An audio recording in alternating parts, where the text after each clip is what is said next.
जनसाधारण को जणाई दिया जाउछि कि आपणक निकटस्थ जंगल रे एक महाबड़ बाघ बुलु अछि। देवगढ़ जंगल डिविजन रियामाल रेंज अंतर्गत बाबाजी मठ अंचल रे देखा देइछि बाघ आतंक। बाबाजी मठ ग्रामरू मिलिथिबा पादचिह्न वन विभाग पक्षरु परीक्षा करा जिबा परे एहा एक महाबड़ बाघर पादचिह्न बोली स्पष्ट होइछि। तेणु संपृक्त अंचल रे बाघ रहिथिबा नै जंगल विभाग पक्षरु डाकबाजी यंत्र साहाय्य प्रचार करा जाई लोकमानंकु सतर्क रहिबा पई परामर्श दिया जाइछि।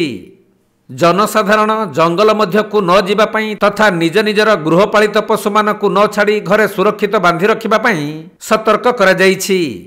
सेपटे बाघ उपरे नजर रखिबाकू देवगढ़ बनखंडर विभिन्न स्थान रे 140 टी ट्रैप कैमेरा और 70 टी पग इंप्रेशन पैड संयोग करा जाइछि।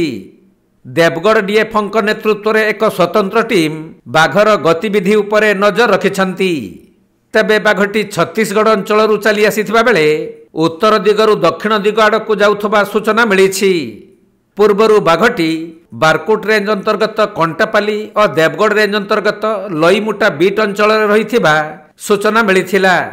तेणु वर्तमान जंगल विभाग पक्षरु संपृक्त अंचल रे सतर्क दृष्टि रखा जाइछि।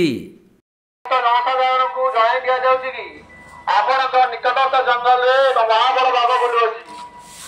संजय किबा सकाळे जंगल मध्य को प्रवेश करंतु नाही।